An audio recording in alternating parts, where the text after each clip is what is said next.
China, Right, yes. as we know, is extraordinarily ambitious. And we hear that it wants its currency to be backed by gold. But maybe that's just a rumor put about by gold bugs. We don't know. But we do know that China is ambitious. I've probably studied this more than anyone.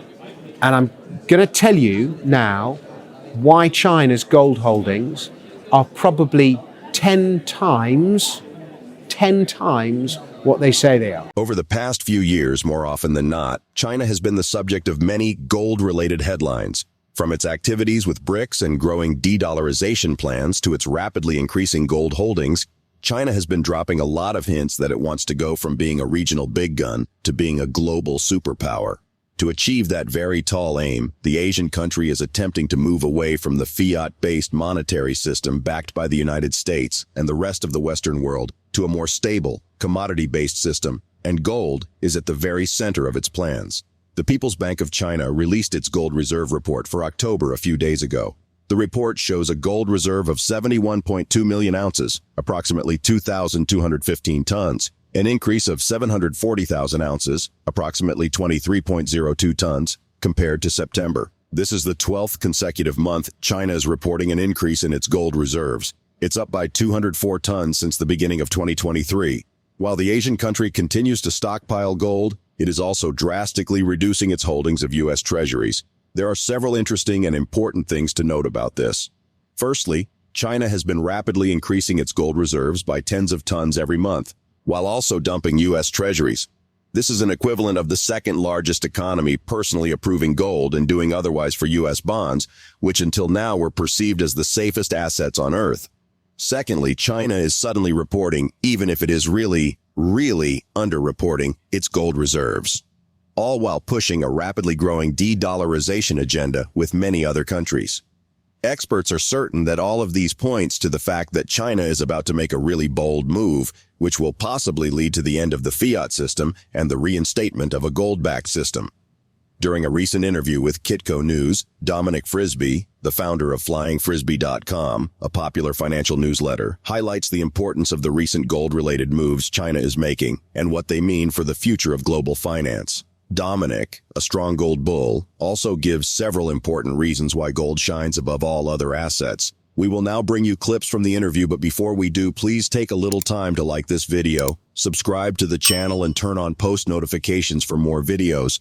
Also, ensure you drop your comments and thoughts about gold in the comments section below. Thanks, and enjoy the video. It's generally agreed that gold is created when stars collide, interstellar collisions, supernovae collisions in space, and heavy metals get created, and then the explosions disperse them into space. And the solar system is thought to have been created that way. Then over time, gravitational pressure, collision and so on, compressed all the dust together, and the solar system was formed. But gold was present in the dust which formed the solar system. Okay? Then you bear in mind, you cannot destroy gold. It is permanent. It never loses its shine. You can beat it into a layer that's one atom thick, but you can't destroy it. It's incredibly malleable, it's soft, but it is permanent. And if gold was present in the dust which formed the solar system, and gold is permanent, that means when you touch that little bit of gold around your neck or on your finger or wherever it is, you are touching something that is not just older than the Earth itself, it is older than the solar system. And therefore, I say, when you're touching gold, that is the closest you will ever come to touching. If you Google what was the first metal that human beings used, it will tell you that copper is the first metal that human beings used. And Google is wrong. The first metal that human beings used was gold. We didn't discover smelting in the Bronze Age until maybe 3,000 years BC. We were using copper tools a little bit before that. But human surface gold, alluvial gold, was much more common in the Stone Age. And there are caves in Spain, Paleolithic caves, 40,000 years, inhabited 40,000 years ago, and there's signs, little bits of gold in there. And human beings would have found nuggets of gold in rivers as they hunted and gathered.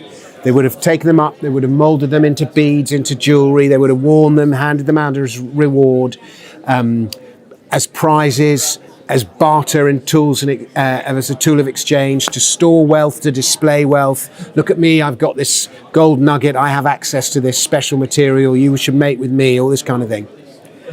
In short, we were using it for exactly the same thing back then that we use it for now, to store wealth, to display wealth. And in other words, we were using it as prehistoric money. So our instinct for gold is primeval. It's primal. It is the oldest commercial instinct of the human race.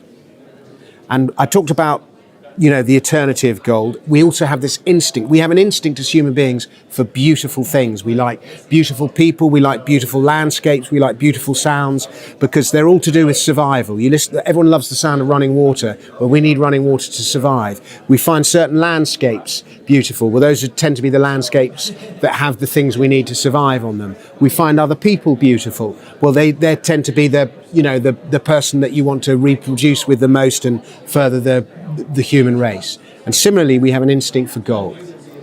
And so it's older than life itself. We have this instinct for it. And then, as I'm sure every person watching this will know, its purchasing power never goes away.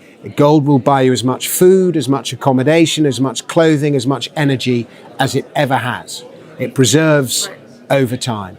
And so all these reasons are reasons to own gold. It's an analog asset, but it's the only asset there is, possibly Bitcoin aside, that the value is inherent in itself.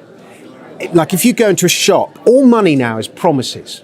Like you go into a shop, you buy something with a credit card, your credit card's talking to your bank, which is talking to the machine, which is talking to the machine of the shop. It's all just a million promises going, blah, blah, blah, blah.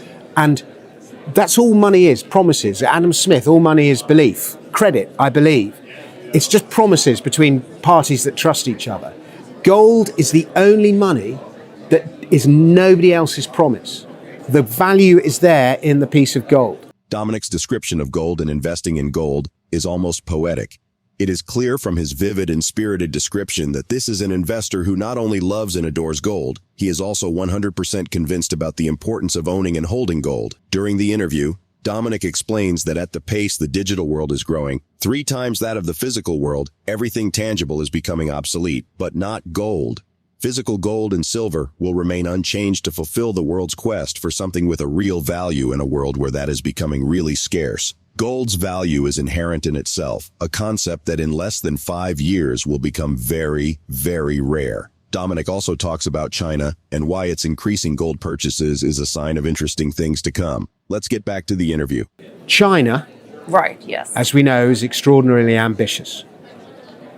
And we hear that it wants its currency to be backed by gold. But maybe that's just a rumor put about by gold banks. We don't know. But we do know that China is ambitious. I've probably studied this more than anyone. And I'm going to tell you now why China's gold holdings are probably 10 times what they say they are. Okay? And the maths of this are quite simple. At the moment, America says it has 8,000 tons. China says it has 2,000 tons. Okay? America's gold hasn't been audited in however long, as we all know. But 65% of foreign exchange holdings are its gold. China's at just 3%. It has $3 trillion, which it doesn't want to devalue. Its motto, we must not shine too brightly.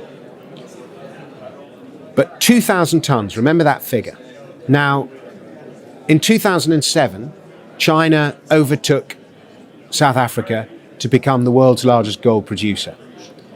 And we know from geological records that it has produced this century roughly 7,000 tons of gold. More than 50% of Chinese gold mining is state-owned, and China does not export any of the gold that it produces. It's not allowed to. So all the gold that China has mined, is 7,000 tons, has stayed in China. In addition, China is the world's largest gold importer, and it has been for many decades, at least 2 decades. Now, we don't know how much gold it's imported through Switzerland, through Dubai, through London, because those transactions are all private. We can put a figure on Hong Kong imports. We know that a lot of gold that enters China, not all, but a lot of it, goes through the Shanghai Gold Exchange. And we know that 22,000 tons of gold have been withdrawn from the Shanghai Gold Exchange since this century. So that's 22,000 tons and 7,000 tons. That's 29,000 tons. And there was another 4,000 tons already in China in the year 2000, state-owned jewelry and all the rest of it. So we know that there is at least 33,000 tons of gold in China. 33,000 tons in gold in China. America has 8,000. China says it has 2,000 in the People's Bank of China. Of that 33,000 tons of gold, not all of it, let's just estimate 50% state-owned. Some people say it's higher than that. Some people say it's 55, 60%. But if you just say 50% state-owned, then you're looking at 16,500 tons of state-owned gold in China. There are other state bodies that own gold. It's not just the central bank. But 16,500 tons is twice what America has. So if China turns around and goes, we got twice as much gold as you, that's tantamount to a declaration of war. The yuan gets revalued upwards, gold gets revalued upwards while China's still accumulating, but most importantly of all, China's 3 trillion US dollars get devalued. It's not ready for that yet. But we must not shine too brightly. But believe you me, the gold is there. And if China wants the yuan to be the global reserve currency, all it has to do is make it freely tradable with gold. But coming back to your point about central bank gold buying, if you look at the central banks who have been buying gold, they're almost, and it's at the highest rate since the late 1960s, they're almost all central banks that lie along the Silk Road. The central banks of nations that lie along the Silk Road, part of the Shanghai Cooperation Organization, which, as we know, is looking for a currency that it can trade between each other without having to rely on the US dollar. Dominic explains that gold has 3 possible futures. In one, it goes back to being just jewelry. In the second scenario, it is popularly accepted as insurance and the money of last resort. It is insurance against inflation, currency devaluation, and the rapid debasement of money. The last scenario is one in which gold fully resumes its role as money again, and it becomes widely acceptable around the world. Dominic says the third scenario is unlikely, but remains a possibility with the mounting chaos in the global financial system. Which of these scenarios do you think is more probable, and why? Please share your thoughts in the comment section below. Also, ensure you subscribe to the channel and turn on post notifications for more videos like this. Thanks for watching.